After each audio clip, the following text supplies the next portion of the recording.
Bismillahirrahmanirrahim. Assalamualaikum warahmatullahi wabarakatuh. Siswa-siswi yang saya banggakan, pada pertemuan kita kali ini saya akan membahas materi tentang informatika dan generic skill untuk siswa SMP kelas 7. Nah, dalam pembelajaran kita kali ini kita akan belajar bersama mengenal informatika dan keterampilan generik.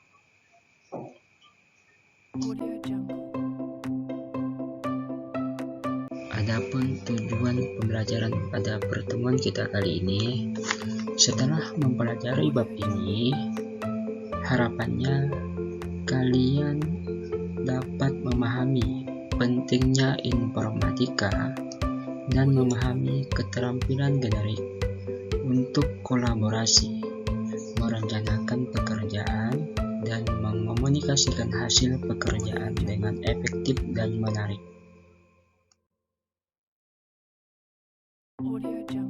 Pada pokok pembahasan yang pertama, informatika untuk pelajar SMP pada kurikulum Merdeka ini, apa dan mengapa perlu belajar informatika? Wajib kalian ketahui, apa sih itu informatika? Informatika adalah bidang ilmu mengenai studi, perancangan, dan pembuatan sistem komputasi, serta prinsip-prinsip yang menjadi dasar perancangan tersebut. Nah, lalu apa itu komputasi? Komputasi adalah ilmu yang berkaitan dengan pemodelan matematika dan penggunaan komputer untuk menyelesaikan masalah-masalah sains.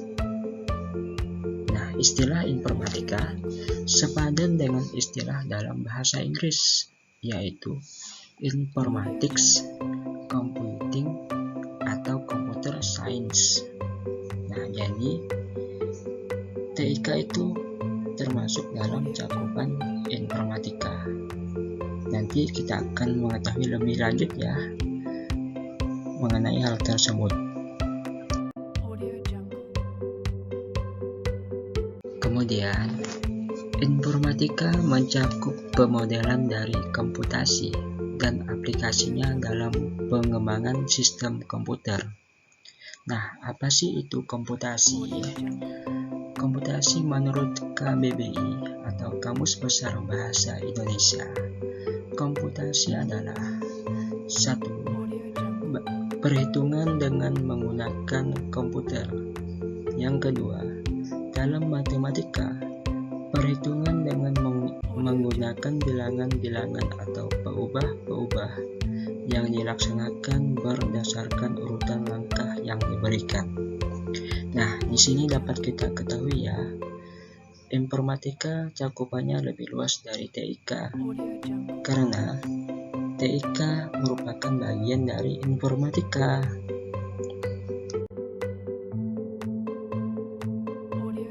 Kemudian, landasan berpikir untuk belajar informatika yang dinamakan berpikir komputasional atau disebut dengan computational thinking. Berpikir komputasional ini merupakan suatu kerangka dan proses berpikir yang mencakup perangkat keras, perangkat lunak, dan menalar atau reasoning mengenai sistem dan persoalan. Nah, model berpikir ini tentu didukung dan dilengkapi dengan pengetahuan teoritis dan praktis, serta teknik untuk menganalisis, memodelkan, dan menyelesaikan persoalan yang ada. Siswa yang belajar informatika akan mendalami bagaimana suatu sistem komputasional berfungsi, baik yang mengandung komputer maupun tidak. Kemudian, Di sini dapat kita lihat perkembangan informatika. Setelah melalui perkembangan lebih dari 20 tahun, informatika telah menjadi salah satu disiplin ilmu yang saat ini berdiri sendiri.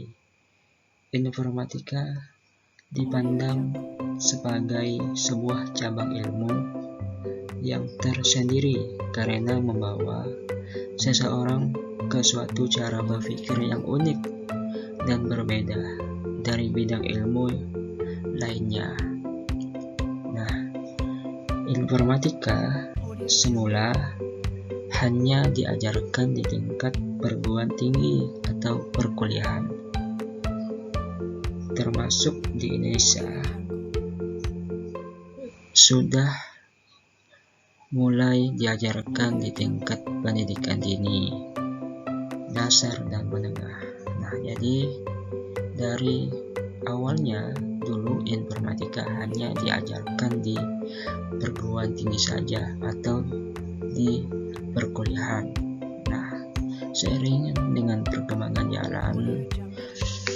zaman, informatika sudah diajarkan di tingkat pendidikan usia dini, dasar dan menengah. Salah satu contoh di pendidikan SMP ini.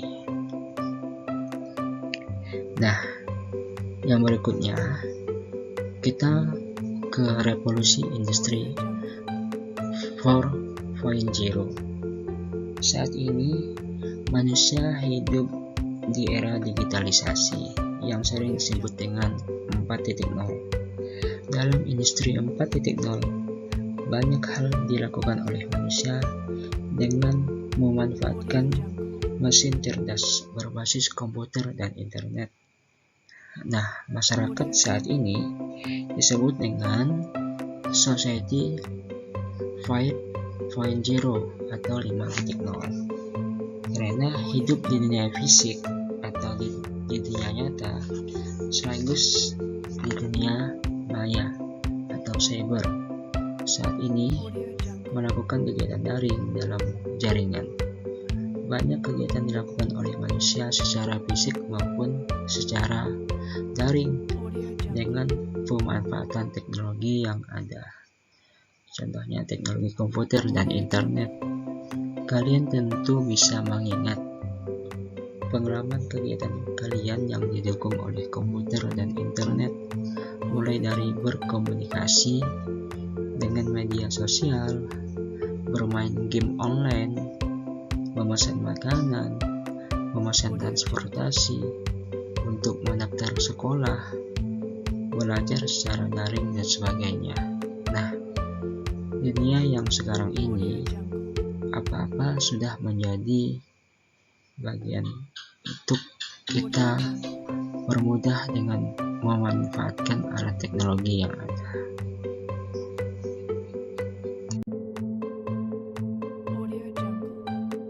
Nah, berikutnya, apa yang akan kita pelajari dalam mata pelajaran informatika? Adapun pelajaran yang akan kita pelajari yaitu 1. BK, berpikir komputasional. 2. Sistem komputer. 3. TIK, teknologi informasi dan komunikasi. 4. JKI, jaringan komputer dan internet. 5. AD, analisis data. 6. AP, algoritma dan pemrograman. 7. DSI, dampak sosial informatika.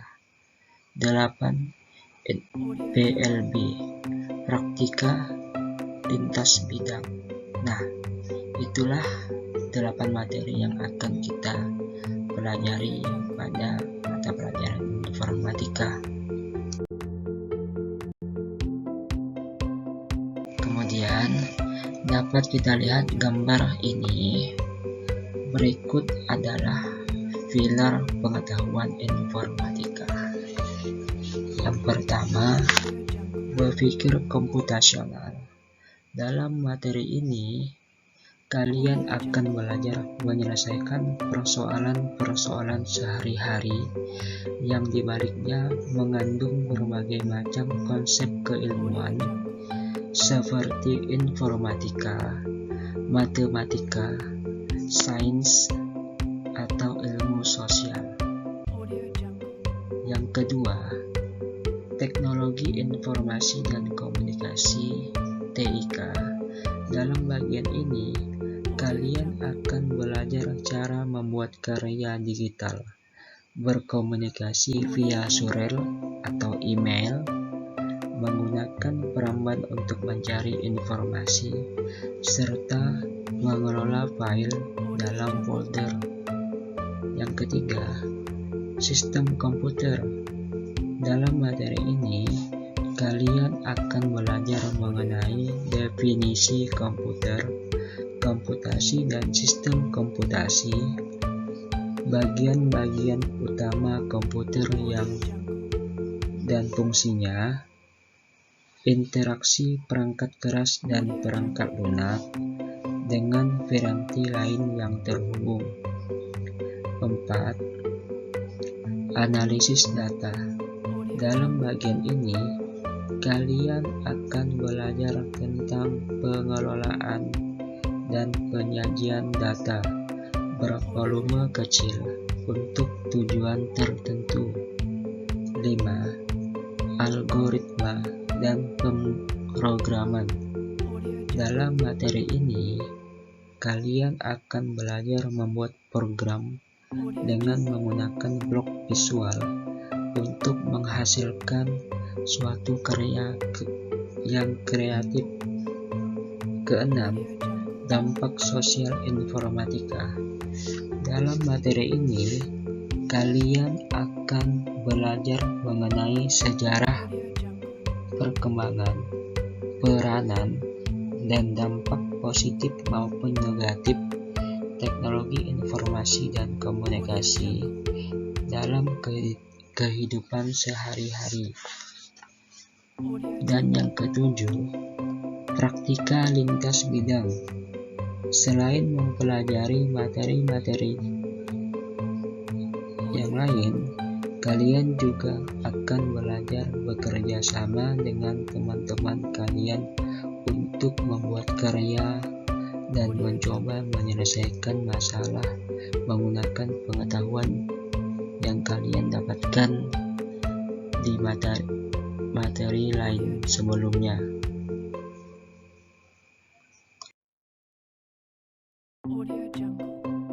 Nah, kemudian bagi pelajar Indonesia, karakter yang baik ini dirumuskan sebagai profil pelajar Pancasila yang memiliki ciri-ciri berikut ini.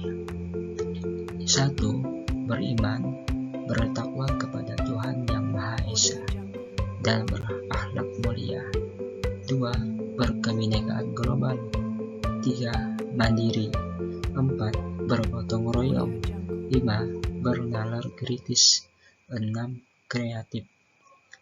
Nah, melalui mata pelajaran informatika, kalian juga akan belajar menumbuhkan karakter-karakter tersebut sebagai warga dunia maya, sebagai warga dunia nyata.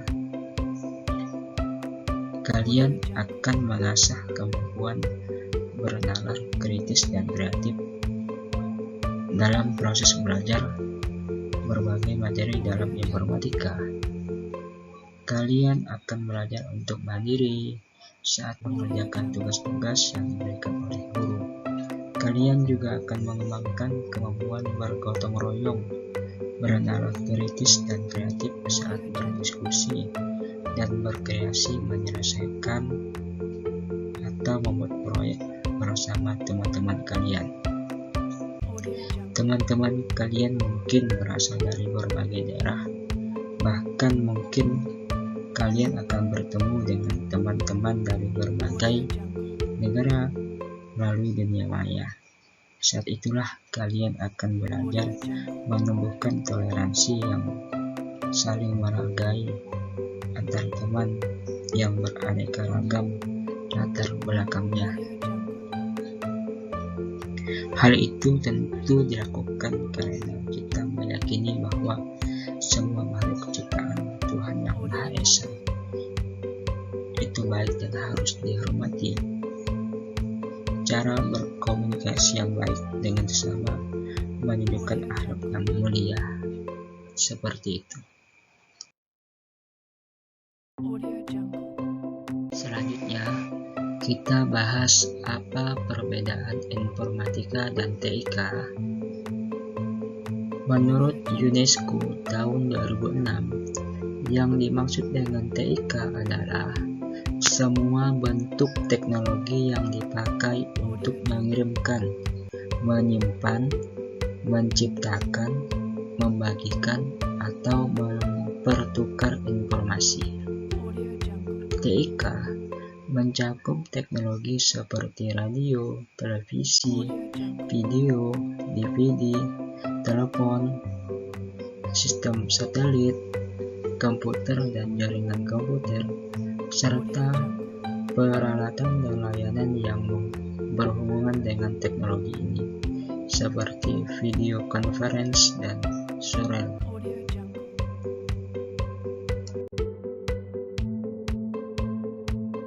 Sedangkan informatika adalah bidang ilmu yang mencakup 5 elemen, yaitu berpikir komputasional atau BK, teknologi informasi dan komunikasi TIK, teknik komputer TK, jaringan komputer dan internet JKI, analisis data AD, algoritma dan pemrograman AP, dan Pak Sosial Informatika DSI, dan praktika lintas bidang PLB. Nah, jadi informatika lebih luas artinya. TIK adalah salah satu bagian yang dipelajari dalam informatika.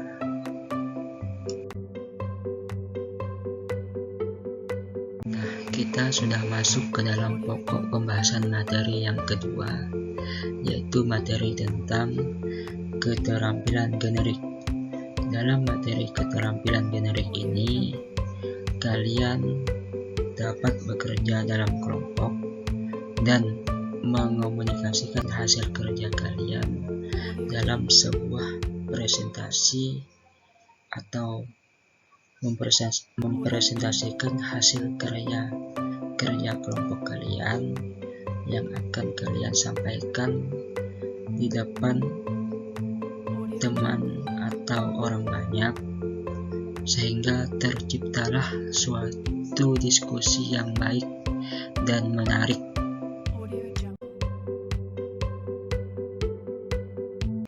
Nah, kemudian dapat kalian pahami 7 aspek praktika informatika. 1. Membina budaya kerja masyarakat digital dalam tim yang inklusif. 2. Berkolaborasi untuk melaksanakan tugas dengan tema komputasi. 3. Mengenali dan mendefinisikan persoalan yang penyelesaiannya dapat didukung dengan sistem komputasi. 4. Mengembangkan dan menggunakan abstraksi. 5. Mengembangkan artefak komputasi, misalnya membuat program sederhana untuk menunjang model komputasi yang dibutuhkan di pelajaran lain. 6. Mengembangkan rencana pengujian, menguji, dan mendokumentasikan hasil uji artefak komputasi. 7. Mengomunikasikan suatu proses, fenomena, solusi TIK dengan mempresentasikan, memvisualisasikan, dan memperhatikan hak kekayaan intelektual.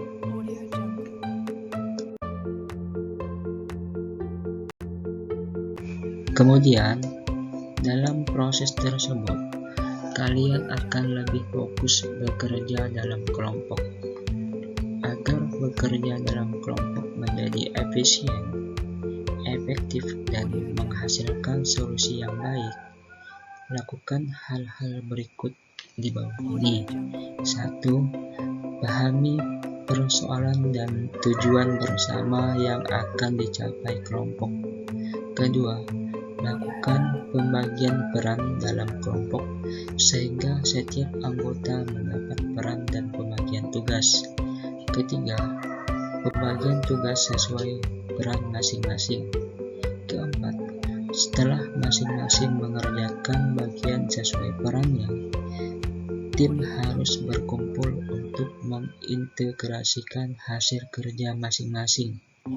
Kelima, kelompok dipimpin oleh ketua kelompok atau ketua diskusi, merumuskan kesimpulan semua kelompok dengan berdiskusi.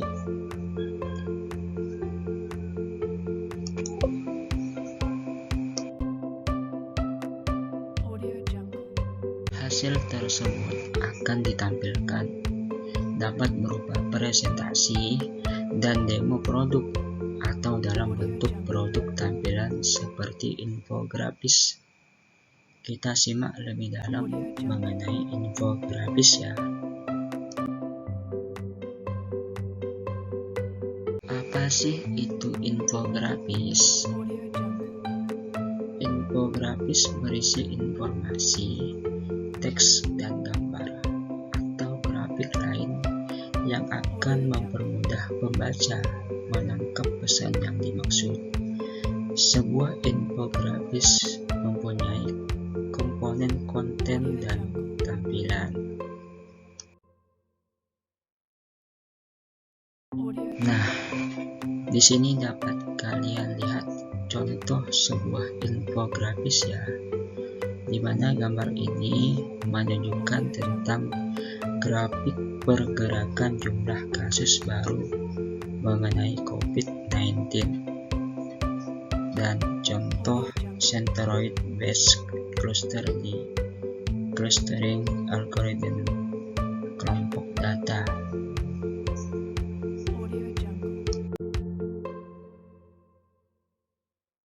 Lalu, dalam perancangan konten infografis perlu memperhatikan hal berikut ini. Tujuan infografis dibuat adalah untuk mengedukasi, himbauan, ajakan, atau lainnya. Kedua, kepada siapa infografis ditujukan. Ketiga, konten harus benar, masuk akal, dan jelas sumbernya.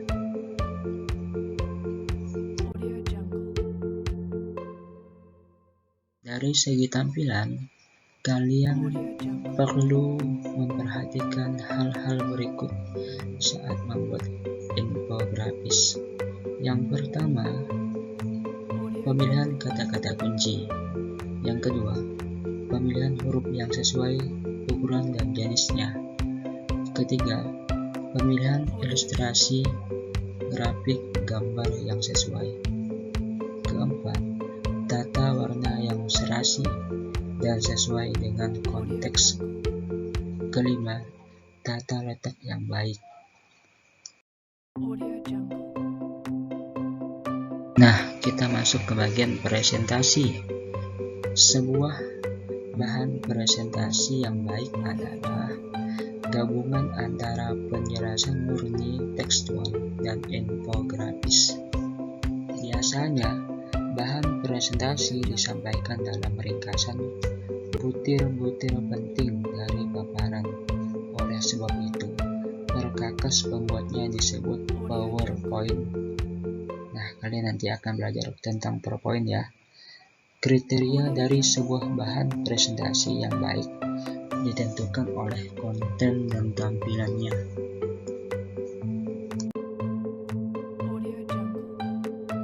Lalu, dari segi konten, yang pertama, mengandung bagian penting berikut yang menunjukkan alur logika dari paparan yang mengalir dengan runtut. Yang pertama, ringkasan, latar belakang, paparan utama, penutup atau kesimpulan.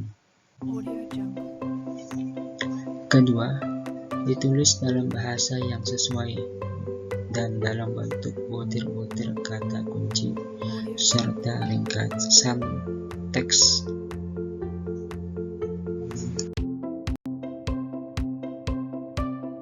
Dari segi tampilan, 1. Ukuran huruf cukup besar untuk dapat dilihat oleh penyimaknya. Kedua, seimbangkan antara teks dan gambar atau ilustrasi. Ketiga, jumlah lembar yang sesuai dengan waktu yang disampaikan.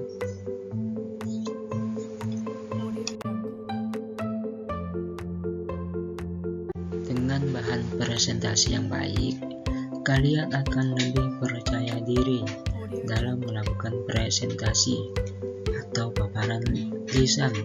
Sebaiknya kalian memperhatikan hal-hal sebagai berikut. 1. Siapkan bahan presentasi dengan baik dan menarik sesuai waktu yang disediakan. 2. Siapkan alat bantu seperti alat petunjuk atau pointer. 3. Perhatikan siapa audiens atau penyimak dan konteks dari presentasi, karena akan menentukan gaya bahasa lisan dan gaya bahasa tubuh yang cocok. Keempat, saat menjelaskan produk, konsep harus menggunakan alur logika yang menunjukkan penalaran yang runtut. Kelima, saat tanya jawab, poin A, dijawab dengan ringkas dan tegas sesuai dengan pertanyaan. B.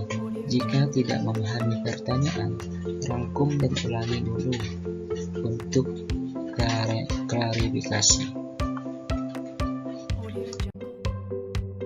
Baik, sekian materi yang dapat saya sampaikan.